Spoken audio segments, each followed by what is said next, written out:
Today we discuss the origins of Dagestani dominance in MMA. I'm here to clear all of that Russian propaganda, dispel their mythical mountain origin stories, and give credit where credit is rightfully due. When Russians shoot a takedown today, what you're watching is a cheap Canadian knockoff.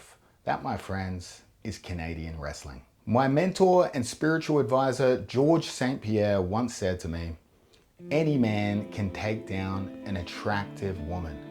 A champion can take down a woman of every weight category." That philosophy, and that philosophy alone, built the most efficient takedown methodology in modern MMA. GSP was a man obsessed with three things: karate, aliens, and thick black women. The experience in the latter taught him a game-changing concept: angle and penetration. If applied correctly, it can defy the laws of physics. Why does an adult man choose karate? I don't know. No one knows. Russia has three national traditions. One, being incredibly rude to the staff of any restaurant. Two, annexing things that don't belong to them. And three, claiming to invent martial arts. Two Russians, Viktor and Vasily, went to Japan in 1907. They studied the art of judo. They came home and decided judo would be probably more fun if we took our pants off, right? So they took that concept and they experimented on each other quite thoroughly. No pants, they kept the jacket on, and they decided to call this Sambo. The only other difference between Sambo and judo is something that truly only a man with an appetite like GSP could possibly understand.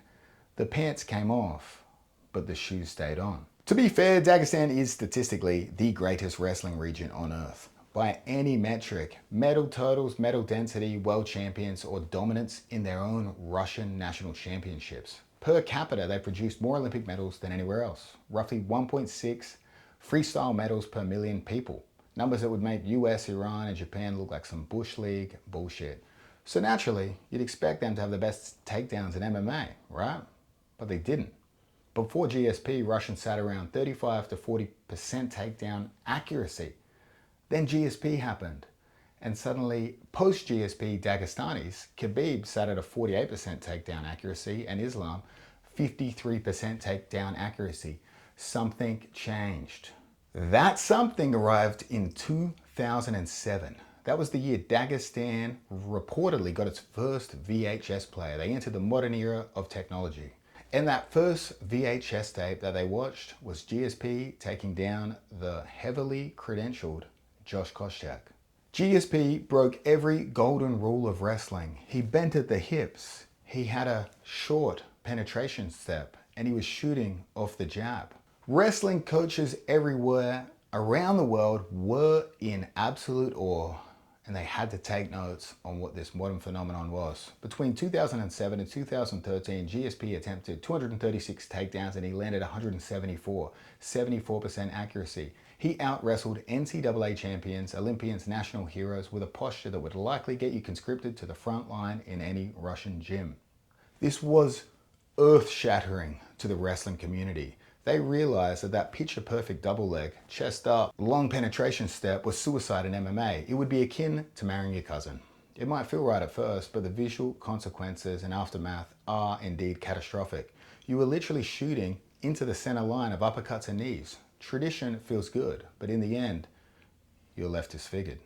GSP proved the future of wrestling was indeed ugly, and Dagestanis looked in the mirror and took notes.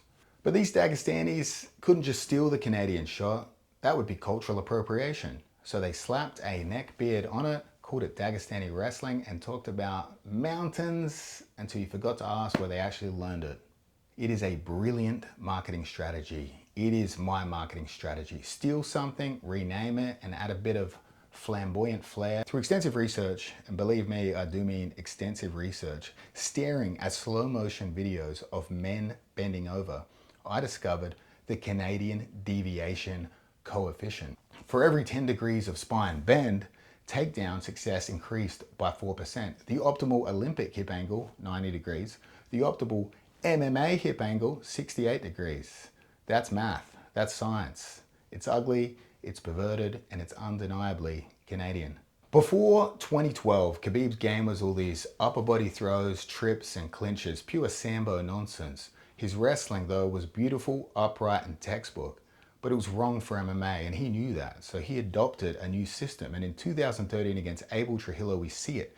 He drops his head under punches, he has a short penetration step, he bends at the hips, the classic Canadian shot. Sadly for us fans watching at home, 21 takedowns later, that message was clear. He had become the first Dagestani disciple of Georges St-Pierre.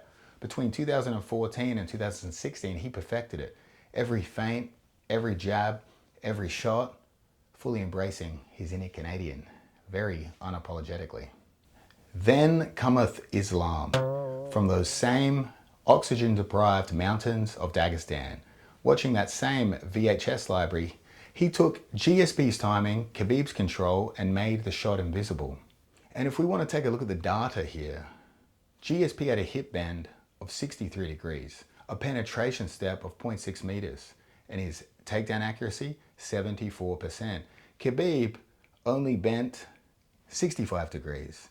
He had a 0.5 meter penetration step, and his takedown accuracy, 48%. Islam, 70-degree hip bend. Those are numbers that would make you very popular in prison. His penetration step, 0.45 meters, and his takedown accuracy, 53%. That's not necessarily evolution. It's just a control of the narrative. Even Khabib admits it. Jiu-jitsu has a problem. He's right, there's no takedowns. But so did wrestling until the caucus embraced Canada. Jiu-jitsu on its back in MMA doesn't work, and neither does perfect wrestling. The truth lives in bad posture. That's the gospel of Georges St-Pierre. So there you go. That's the real story of Dagestani dominance. And in my opinion, it's time they came out of the closet and fully embraced who they are. They're Canadians. And when Khabib says send location, he doesn't mean the mountains. He means Montreal, because that's where he learned to wrestle.